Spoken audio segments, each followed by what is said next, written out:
పరలోక పావని పలికేము మీకు పరమదూత గణముతో వందన గీతం పరమదూత గణముతో వందన గీతం వందనం వందనం వందనం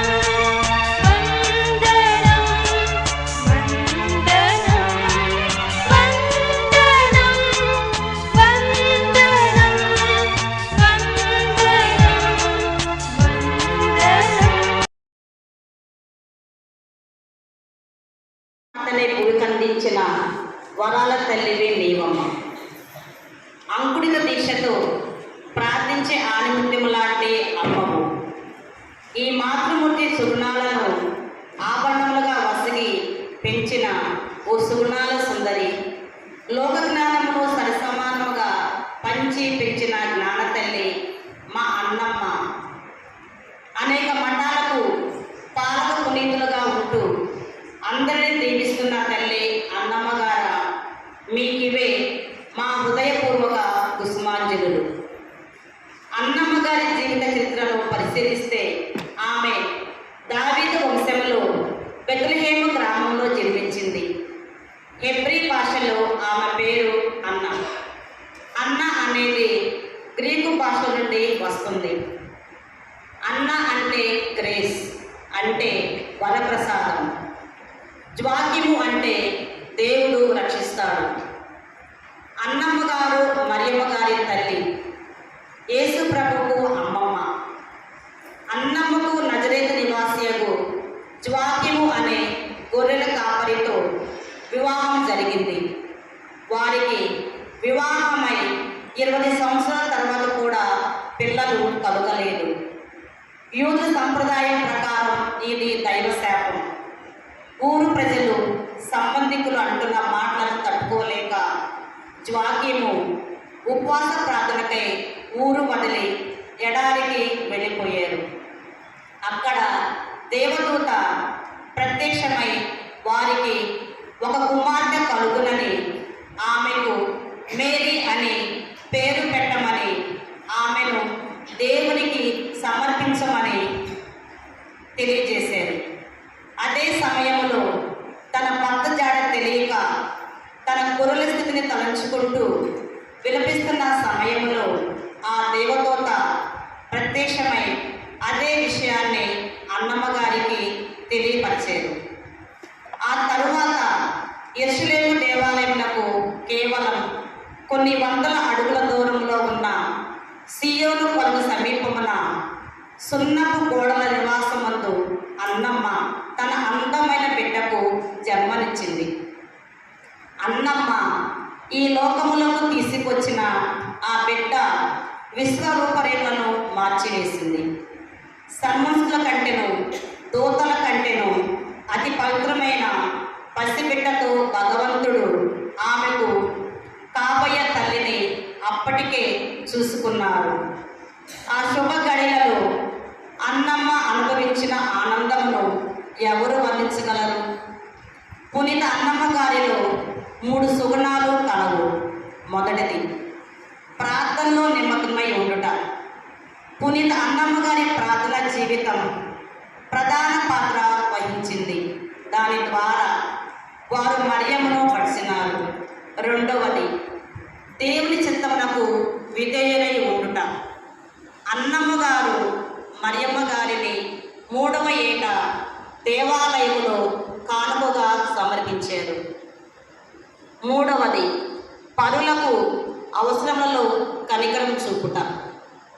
అన్నమ్మ గారు తమ ఆస్తిని 3 భాగాలుగా చేసి ఒక భాగమును దేవాలయమునకు, 2వ భాగమును పేదలకు, 3వ భాగమును తన అవసరముల కొరకు వినియోగించుకున్నారు. దానముతో దేవుని దీవులను పొందిన ఈ పుణ్య దంపతులు పరులకు సహాయం చేయటంలో సహాయపడ్డారు. పునీత అన్నమ్మ గారు చిన్నప్పటి నుండి మరియమ్మకు విద్యను, దైవ ప్రేమను ప్రతినిత్యము తెలియజేస్తూ వచ్చారు. అలాంటి పునీతురాలు మా సంస్థకు పాలకురాలుగా ఉండగా మా సభలో ఉన్న ప్రతి ఒక్కరిని దీవించి ఆశీర్వదించమని ఈ యొక్క దివ్య పూజా బలిని సమర్పిస్తున్నాము. ఈనాటి రోజున సెంట్ ఆన్స్ పండుగ జరుపుతున్న సమయంలో సభలో ఉన్న ప్రతి సిస్టర్ను మరియు ప్రత్యేకముగా ఈనాటి పూజా బలిని సమర్పించడానికి విచ్చేసిన రెవరెండ్ ఫాదర్ పద్మారెడ్డి గారిని తదితర గురువులను దీవించమని, ఈ బలిపీఠం చెంత చేరిన ప్రతి బిడ్డను మెండుగా ఆశీర్వదించాలని, పునీత అన్నమ్మ గారి దీవెనలు మా సభపై మెండుగా కురిపించాలని ఈ పూజా బలిలో మనందరము కలిసి ప్రత్యేకంగా ప్రార్థించుకుందాం, పాల్గొందాం. పవిత్రాత్మ నామమునా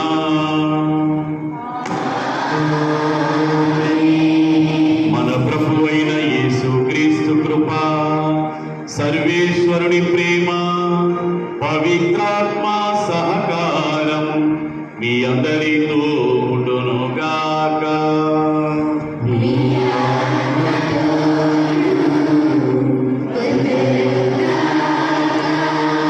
క్రీస్తునాథుని యందు మిక్కిలి ప్రియులకు సహోదరి సహోదరులారా, ఈనాడు మన తల్లి అయిన శ్రీ సభ పునీత జాకీము అన్నమ్మల మహోత్సవాన్ని కొనియాడుతూ ఉంది.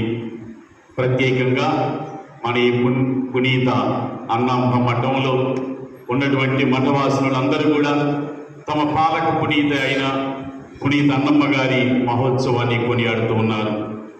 ముందుగా ఈ మఠంలో ఉన్నటువంటి మరి మఠవాసులందరికీ మరియు ఇక్కడ నివాసం ఉంటున్నటువంటి మిగిలినటువంటి వారందరికీ కూడా మరి పునీత అన్నమ్మ గారి యొక్క పండుగ శుభాకాంక్షలు తెలుపుతూ ఉన్నాను. I wish you a very happy feast. అందరం కలిసి కరతాళ ధ్వనులతో వారికి పండుగ శుభాకాంక్షలు. మరి పునీత అన్నమ్మ జాకీముల ఈ మహోత్సవం నాడు మనం నేర్చుకోవలసినటువంటి ఒకే ఒక విషయము, ఈ అన్నమ్మ జాకీములు వీరు పెద్దగా చదువుకున్న వాళ్ళు కాదు, లేదంటే జ్ఞానవంతులు కాదు, లేదంటే పెద్ద పెద్ద కార్యాలు ఏమీ చేయలేదు, లేదంటే అద్భుతాలు కూడా వారి జీవిత కాలంలో వారు ఏమీ చేయలేదు. కానీ దేవుడు వారికి ఇచ్చినటువంటి దాంపత్య జీవితాన్ని, కుటుంబ జీవితాన్ని వారు ఎంతో నిష్ఠతోటి చిత్తశుద్ధితోటి జీవించినటువంటి వారు. వారికి సంతానం లేకపోయినప్పటికీ కూడా చాలా కాలం వరకు వారు దేవుని మీద భారం వేసి దైవ ప్రార్థన యందు వారు నిమగ్నమయ్యారు. వారు నిరాశ నిస్పృహలకు లోనైనప్పుడు దైవ దర్శనం కోసం ఎదురు చూశారు. కనుకనే బంగారు గేటు వద్ద దేవదూత వారికి దర్శనమై ఆ మరి అనేటువంటి శుభవర్తమానాన్ని వారికి అందించింది. తద్వారా వారు గర్భఫలముగా మరియ తల్లిని పొంది ఉన్నారు. మరియ తల్లిని కూడా వారు ఎంతో శ్రద్ధతో దేవుని బిడ్డగా వారు మరి పెంచి పోషించారు. చిన్ననాటి నుంచి కూడా మంచి విద్యాబుద్ధులు నేర్పించి మంచి భక్తి విశ్వాసములతోటి వారిని పెంచి పోషించారు. కనుకనే మరియ తల్లి కూడా దేవుని యొక్క ప్రణాళికలో గాబ్రియేలు దూత వచ్చి దేవుని యొక్క వర్తమానాన్ని అందించినప్పుడు అవునుగా కానీ చెప్పగలిగింది. మంచి తల్లిదండ్రులు మాత్రమే మంచి సమాజానికి దోహదపడతారు. కనుక తల్లిదండ్రులు ఎప్పుడైతే తమ బిడ్డలను దైవ మార్గంలో పెంచుతారు, వారి ద్వారా దేవుడు ఎన్నెన్నో ఆశీర్వాదాలు మనకు దయచేస్తారు. కనుక పునీత జాకీము అన్నమ్మలు మంచి తల్లిదండ్రులుగా తమ బిడ్డలను అటు దైవ విశ్వాసమందు ఇటు పెద్దల ఎడల విధేయతలందు ఏ విధంగానైతే పెంచి పోషించారు. ప్రతి తల్లిదండ్రులు కూడా జాకీము అన్నమ్మల యొక్క ఆదర్శం ద్వారా తమ యొక్క దాంపత్య జీవితాన్ని ఎంతో చిత్తశుద్ధితోటి జీవించవలసి ఉంది. అంతేకాకుండా అన్నమ్మ గారు మఠవాసులందరికీ కూడా పాలక పునీతులే. ఎందుకంటే తమకివ్వబడినటువంటి మరియను వారు పెంచి పోషించడంలో ఎంతో చక్కగా దైవ మార్గాన్ని అనుసరించారు. కనుక ప్రతి మఠవాసిని కూడా అన్నమ్మ గారి యొక్క ఆదర్శంలో జీవించినట్లయితే అన్నమ్మ గారి యొక్క ప్రార్థన సహాయం ద్వారా మఠవాస జీవితం, అంకిత భావ జీవితం 3 అంతలుగా 30 అంతలుగా 60 అంతలుగా 100 అంతలుగా ఫలిస్తుంది అన్నట్టులో సందేహం లేదు. అలాంటి అన్ని అనుగ్రహాలను దయచేయమని ప్రత్యేకంగా మన ఈ దివ్య బలి పూజలో ప్రార్థిద్దాం. ఈ పరిశుద్ధమైన విలియం సిస్టర్ విన్సీ సుపీరియర్ మరియు మన సెయింట్ యాన్స్ కాన్వెంట్లో ఉన్నటువంటి సిస్టర్స్ అందరికీ, అలాగే ఇక్కడ ఉన్నటువంటి ఉపాధ్యాయులు విద్యార్థులందరికీ, సహోదరులందరికీ కూడా ముందుగా పునీత జ్వాక్యము అన్నమ్మ గారి యొక్క పండుగ సందర్భంగా మీకు